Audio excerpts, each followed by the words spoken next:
Xin chào các bạn. Chào mừng các bạn đã quay trở lại với chương trình luyện phát âm giao tiếp tiếng Việt chuyên nghiệp của chúng tôi. Hôm nay là cấp độ 6, cấp độ cuối cùng. Tôi sẽ chỉ thêm cho các bạn về cách làm sao để viết tay, làm sao để đánh máy những cái chữ, những cái ký tự trong tiếng Việt. Những bạn mà đã dùng những cái ngôn ngữ mà dùng hệ chữ viết bằng những ký tự Latin thì chắc chắn là dễ rồi. Và các bạn sẽ không có gì phải để ý ở cấp độ này cả. Trừ khi các bạn muốn viết chữ dễ nhìn hơn một chút, hoặc muốn tiếp cận những cái cách viết mà mang tính nghệ thuật, thì các bạn có thể đi tiếp cùng tôi vào cấp độ 6 này. Còn với những bạn mà dùng hệ ngôn ngữ khác như là các bạn người Nhật, người Hàn, người Trung Quốc, thì các bạn nên xem video này kỹ một chút để các bạn có thể viết tay được. Các bạn có thể đánh máy để tìm kiếm thông tin để học tập tiếng Việt trên máy tính. Trong buổi hôm nay tôi sẽ chỉ cho các bạn hai vấn đề chính. Vấn đề thứ nhất là viết tay, vấn đề thứ hai là đánh máy trên những cái hệ điều hành khác nhau. Ở cái vấn đề đầu tiên, tôi sẽ chỉ các bạn làm sao để viết tay những cái ký tự trong tiếng Việt. Thì đầu tiên tôi sẽ chỉ các bạn viết những ký tự trong tiếng Việt một cách rất bình thường, không cần đẹp, không cần hình thức, miễn sao đọc được. Thật đơn giản. Thì các bạn hãy chọn cái phân mục này, đó là viết chữ bình thường. Và trong phân mục này thì tất cả những chữ cái trong tiếng Việt được tôi hướng dẫn cho các bạn cách viết thường như thế nào. Đây, trên này có những video, có những nút, các bạn click vào mỗi nút, mỗi chữ này, chữ cái trong tiếng Việt thì sẽ có video hướng dẫn chi tiết và các bạn sẽ biết phải bắt đầu từ đâu, kết thúc chữ đó ở đâu. Như trên hình, nó sẽ rất trực quan thôi, các bạn sẽ học được. Và ở cái dòng thứ hai, phân mục thứ hai thì các bạn sẽ được học viết những cái chữ cái trong tiếng Việt, viết in hoa, viết bình thường mà không cần đẹp gì cả.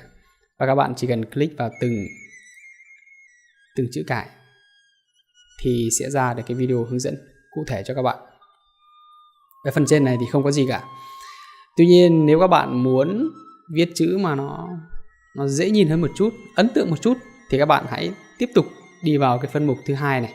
Phân mục thứ hai này sẽ dạy các bạn cách viết làm sao dễ nhìn hơn cái phân mục thứ nhất. Ví dụ ở đây là tôi đang viết thử một vài chữ trong tiếng Việt bằng cái phong cách cho nó dễ nhìn hơn. Thì các bạn có thể tham khảo, nếu các bạn cảm thấy ấn tượng, ưng ý thì các bạn hãy đi tiếp và luyện tập chúng. Các bạn nhìn ở đây thì sẽ thấy nó khá là dễ nhìn hơn ở cái cấp độ trên. Có nét thanh, có nét đậm, các chữ đều nhau, ấn tượng hơn, đúng không ạ?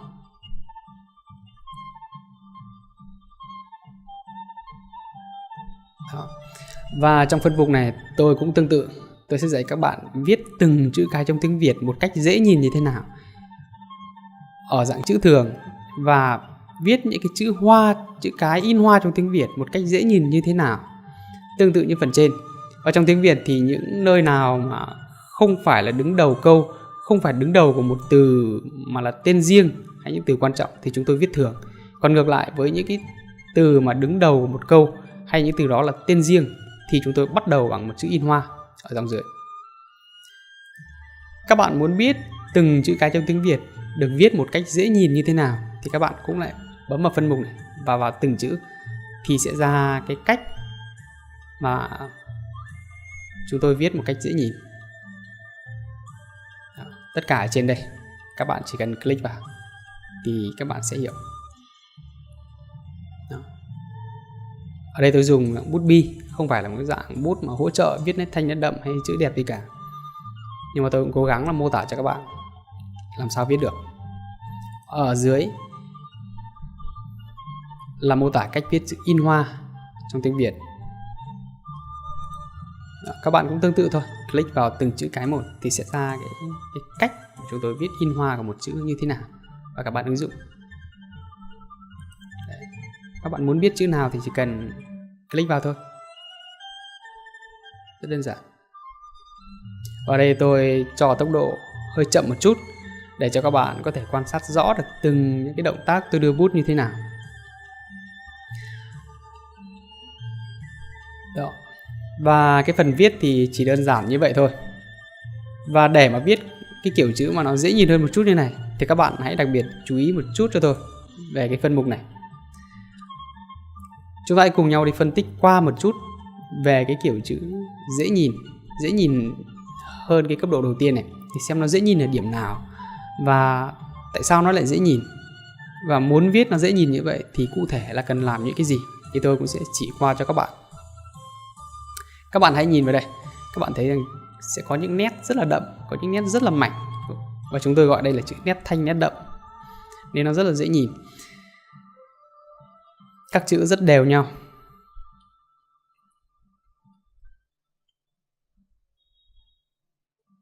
Đó, và chúng ta cùng đi phân tích một chút. Với những cái chữ nét thanh, nét đậm như này thì các bạn, khi mà các bạn những nét nào đưa hướng lên trên thì các bạn không dùng lực để đè tay xuống, hơi nhấc tay lên một chút, chỉ hơi nhấc, không nhấc hẳn mà nó sẽ không tạo ra nét gì cả, hơi nhấc tạo ra nét mảnh. Và những nét nào mà đưa hướng xuống thì các bạn hãy dùng lực một chút thôi, không được làm hằn giấy ở bên sang trang bên, hơi đưa một chút và tạo thành nét đậm hơn những nét đưa lên. Cứ như vậy thì sẽ tạo thành cái kiểu chữ nét thanh, nét đậm. Đó là lưu ý thứ nhất. Lưu thứ hai, khi mà viết cái kiểu chữ dễ nhìn này thì các bạn hãy để ý cái kích thước của chữ. Tôi đang viết trên đây là một loại giấy ô-li. Trẻ con Việt Nam chúng tôi khi mà mới học viết thì hay dùng cái loại giấy này, loại giấy ô-li, có những cái dòng kẻ, có những cái ô này để chúng tôi căn chỉnh kích cỡ chữ. Với những cái chữ mà khổ nhỏ này, chữ O, chữ N này, thì nó nằm gọn trong một ô ly, không cao hơn, không thấp hơn.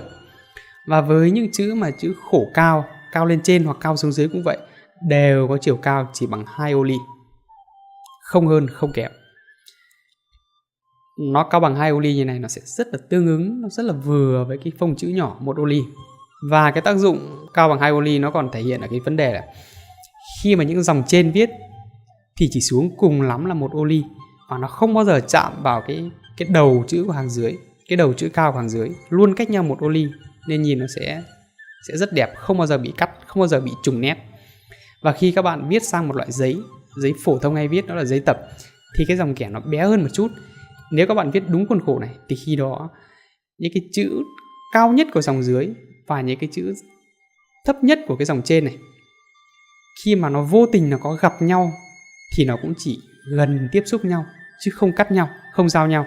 Do đó nhìn cả một trang giấy mà có đầy chữ các bạn nó sẽ rất là thoáng, không bao giờ có cái sự cắt nhau, đè lên nhau, xóa nhau, chen chúc nhau, nó sẽ rất đẹp. Các bạn hãy chịu khó tuân thủ một chút cái kích cỡ chữ thì các bạn sẽ thấy. Đó, tôi đã chỉ các bạn 2 vấn đề. Thứ nhất là nhấc bút lên, nét nào đưa lên thì hơi nhấc, nét nào mà đưa xuống thì hơi đè bút xuống một chút. Vấn đề thứ hai là kích thước của chữ. Còn một vấn đề nữa mà các bạn cần phải biết là tại sao mà cái chữ này nó dễ nhìn hơn những cái kiểu chữ viết ban đầu. Đó là cả một chữ nó là một nét, cứ mỗi một chữ nó chỉ là một nét duy nhất. Cứ chữ nọ, cuối của chữ nọ nó nối vào đầu chữ kia, cuối chữ nọ nối vào đầu chữ kia, tạo thành cả một nét. Thì để làm cái việc này thì các bạn cần chú ý một chút. Các bạn hãy quan sát tôi viết.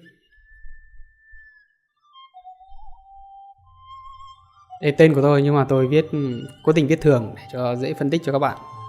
Nếu viết đúng thì những chữ cái đầu tiên này sẽ được viết hoa, bởi đây là tên riêng. Các bạn hãy quan sát khi tôi viết tách từng chữ cái trong cái tổ hợp chữ này ra, thì các bạn sẽ nhận thấy một điều rằng luôn có cái điểm bắt đầu và điểm kết thúc này. Bắt đầu của một chữ và kết thúc này nó rất đều này, luôn nằm trên một đường thẳng này. Bắt đầu và kết thúc luôn nằm trên một đường thẳng. Bắt đầu và kết thúc luôn nằm trên một đường thẳng. Các bạn đã nhận ra chưa? Dù là phụ âm hay nguyên âm thì đều bắt đầu và kết thúc nằm trên một đường thẳng. Đó. Các bạn nhìn, các bạn thấy chưa? Đó. Tất cả nằm trên đường thẳng. Cái tác dụng của việc này nó rất là quan trọng cho cái việc mà cả cái chữ các bạn là một nét. Khi các bạn có điểm đầu và điểm cuối luôn nằm trên một đường thẳng phù hợp như thế này, thì khi các bạn viết các cái chữ này mà nó có độ gần thích hợp thì tự động nó sẽ nối với nhau thành một nét cho cái chữ đó mà không phải cố tình. Rất nhiều bạn, hầu như các bạn viết ấy, thì các cái chữ này, cái điểm đầu điểm cuối nó không phù hợp, và các bạn cố tình viết sát vào nhau, mặc dù nó chen chúc vào nhau đấy, nhưng thực tế nó không nối với nhau thành một nét, mà chỉ là chen chúc nhau chứ không kết hợp với nhau thành một nét. Các bạn hãy chú ý điểm đầu điểm cuối thì các bạn sẽ có được kiểu chữ dễ nhìn. Đó, ở trên tôi đã giới thiệu cho các bạn 2 kiểu chữ viết bình thường, không cần đẹp, không cần dễ nhìn, và kiểu dưới là sẽ dễ nhìn hơn. Tùy các bạn quyết định. Và một điều nữa tôi muốn giới thiệu cho các bạn. Trong khả năng của tôi thì tôi chỉ dạy các bạn được viết xấu và viết dễ nhìn thôi. Còn các bạn muốn là viết đẹp thực sự, viết những cái chữ mà nó mang tính nghệ thuật và nó có nhiều cái điều hay ho trong những con chữ này, thì các bạn hãy liên hệ với địa chỉ mà tôi để trên màn hình đây. Các bạn click vào đây, click vào thì sẽ ra cái địa chỉ, và các bạn có thể liên hệ trực tiếp với bạn này, và bạn ấy sẽ có thể dạy cho các bạn viết đẹp thực sự, viết một cách nghệ thuật và hiểu thêm nhiều những cái hay cái đẹp về chữ viết của Việt Nam chúng tôi. Và tôi lưu ý các bạn rằng trước khi các bạn liên hệ với người này thì các bạn hãy đảm bảo rằng các bạn đã nói được tiếng Việt rồi, để tránh cái rào cản ngôn ngữ. Và vấn đề thứ hai nữa là các bạn thực sự là muốn học, muốn tìm hiểu một cách nghiêm túc, một cách lịch sự về chữ viết tiếng Việt của chúng tôi, thì các bạn hãy click vào đây. Còn với những bạn mà tự cảm thấy rằng mình là những cái dạng mà phàm phu tục tử thì tốt nhất là các bạn làm ơn đừng click vào đây, chỉ học ở dòng trên thôi, viết và sử dụng, còn không click vào đây, được chưa? Đó, như vậy là tôi đã dạy các bạn làm sao để viết chữ trong tiếng Việt, viết xấu, viết bình thường, viết dễ nhìn, và đã giới thiệu cho các bạn địa chỉ để các bạn có thể tham khảo, học tập, tìm hiểu về những cái chữ viết của Việt Nam thực sự đẹp, mang tính nghệ thuật và những ý nghĩa trong đó. Và tiếp theo là tôi sẽ giải quyết cho các bạn vấn đề thứ hai, làm sao để đánh máy những cái ký tự trong tiếng Việt. Thì để đánh máy thì trước hết các bạn phải có công cụ trên máy tính của các bạn thì các bạn mới có thể đánh được tiếng Việt. Nếu không các bạn sẽ không thể đánh được dấu trong tiếng Việt, không thể đánh được những cái ký tự, những cái chữ cái tiếng Việt mà nó có những cái dấu ở trên đó, hoặc là có thanh điệu, hoặc là có những dấu thêm vào so với ký tự Latin, là các bạn sẽ không thể viết được. Các bạn cần có công cụ. Về công cụ thì các bạn phải chú ý cho tôi một điều này. Nếu mà máy các bạn mà dùng hệ điều hành Windows thì các bạn hãy click vào phân mục trên này. Còn nếu các bạn mà dùng máy Mac, dùng hệ điều hành khác thì các bạn hãy click vào dòng dưới này. Ví dụ các bạn dùng hệ điều hành Windows bình thường, các bạn click vào đây thì các bạn sẽ thấy một cái nút ở dưới này. Đây là nút, các bạn click vào đây thì nó sẽ tải cái công cụ mà để đánh cái ký tự tiếng Việt về máy tính các bạn. Và khi mà tải về rồi, ví dụ đây, thì các bạn hãy click vào cái phần mềm đó và bắt đầu cài đặt như trên cái video mà tôi hướng dẫn ở trên này. Đó, các bạn cài đặt bình thường theo video hướng dẫn như này. Các bạn vào phần mềm thì sẽ thấy. Đó, các bạn cài đặt xong rồi thì các bạn chọn y như những gì tôi chọn ở video hướng dẫn này. Các bạn đóng xuống và các bạn hãy để ý cái nút ở dưới này nó bắt đầu xuất hiện thêm. Các bạn hãy chọn làm sao cho cái chữ đây nó xuất hiện chữ V, chữ V, thì đó là công cụ để mà đánh tiếng Việt chúng tôi. Khi các bạn đã chọn đúng thì các bạn đã bắt đầu đánh những ký tự trong tiếng Việt. Và đánh như thế nào để ra những ký tự trong tiếng Việt thì tôi sẽ hướng dẫn ở bước sau. Ở đây tôi chỉ giới thiệu công cụ. Còn nếu máy các bạn là máy Mac thì các bạn hãy làm y như trên cái video hướng dẫn trong phần mềm này. Các bạn cứ vào phần mềm, vào phân mục thì sẽ ra video hướng dẫn ở bên màn hình bên này. Các bạn hãy chọn như những gì tôi chọn trên này. Với máy tính Mac thì không cần phải tải về bất cứ một cái chương trình gì, mà các bạn hãy dùng luôn những thứ tích hợp sẵn trên máy như tôi đã hướng dẫn, thì các bạn sẽ có được công cụ để mà đánh những cái ký tự trong tiếng Việt như trong hình đây. Các bạn hãy tự vào phần mềm và xem cái hướng dẫn, làm theo những hướng dẫn đó thì các bạn sẽ biết làm thế nào để mà kích hoạt cái công cụ để mà đánh tiếng Việt trên máy Mac.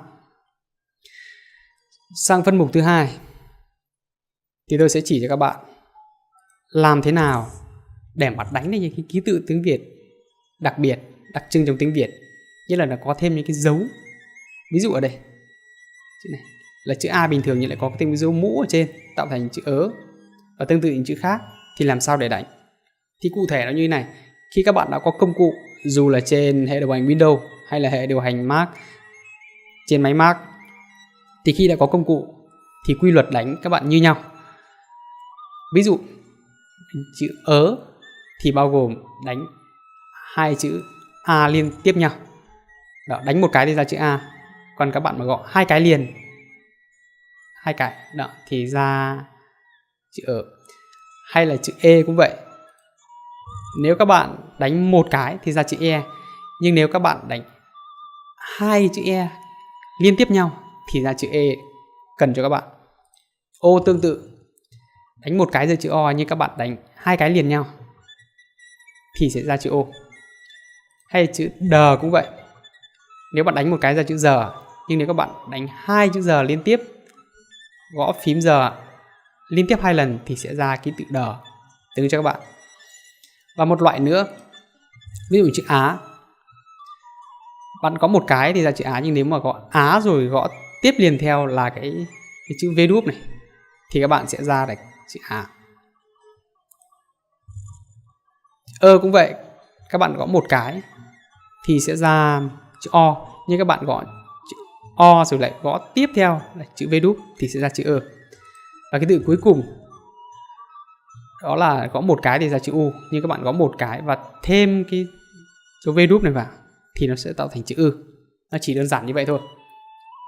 Và khi các bạn đã gõ được những ký tự đặc biệt này rồi, có dấu ở đây rồi, thì làm sao để gõ được những thanh điệu trong tiếng Việt ở cả những ký tự không có dấu và những ký tự có dấu như thế này, thì các bạn hãy học ở cái phân mục trên này. Đó. Đầu tiên là dấu sắc. Làm sao để các bạn đánh là dấu sắc?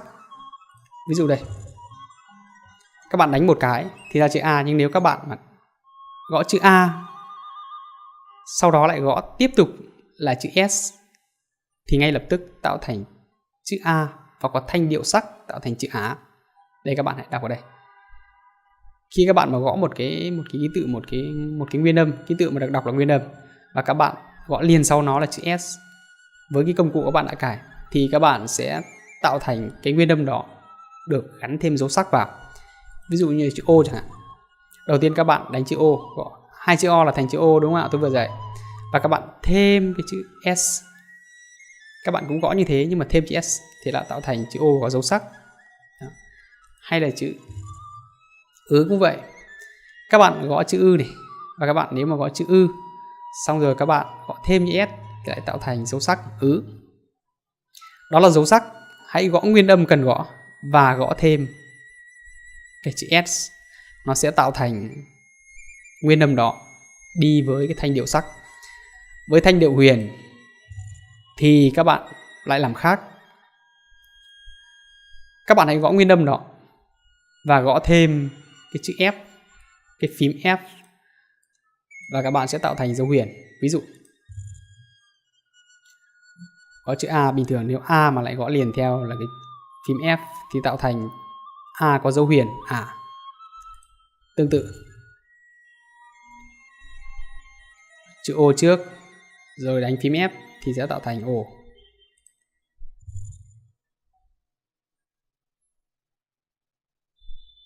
Đó. Có chữ ư trước và đánh phím F tạo thành chữ ư. Đó là dấu huyền. Muốn đánh dấu huyền, gõ nguyên âm cần gõ trước, sau đó gõ thêm chữ F là sẽ tạo thành nguyên âm đó có dấu huyền. Còn về thanh nặng thì các bạn chỉ cần gõ nguyên âm và gõ thêm cái phím có chữ G này, tạo thành A. Ví dụ đây, gõ A này, gõ thêm cái phím G này tạo thành dấu này, dấu nặng. O cũng vậy, các bạn gõ chữ O trước không sao, nhưng nếu các bạn có chữ O xong rồi mà gõ thêm cái phím này thì sẽ tạo thành dấu nặng. Các bạn hãy vào phần mềm trải nghiệm. Thanh điệu sau là thanh điệu sắc. Các bạn gõ nguyên âm trước. Thanh điệu sau là thanh điệu hỏi. Các bạn gõ nguyên âm trước, sau đó gõ thêm cái phím R thì các bạn sẽ tạo thành nguyên âm đó và có dấu hỏi. Ví dụ các bạn gõ được chữ O rồi, để nguyên không sao, nhưng các bạn gõ chữ O và gõ thêm R sẽ tạo thành O có dấu hỏi. Cuối cùng là thanh ngã. Thanh ngã các bạn gõ nguyên âm trước, gõ thêm chữ X vào đây, tạo thành nguyên âm đó có dấu ngã. Ví dụ O cũng vậy. Đó. Các bạn gõ O và gõ thêm cái phím X thì tạo thành cái dấu ngã này. Đó. Tương tự cho những cái nguyên âm khác mà muốn có dấu thì các bạn hãy tuân thủ theo nguyên tắc. Muốn có dấu sắc, gõ thêm phím S. Muốn có dấu huyền, gõ thêm phím F. Muốn có dấu nặng, gõ thêm phím G. Muốn có dấu hỏi, gõ thêm phím R.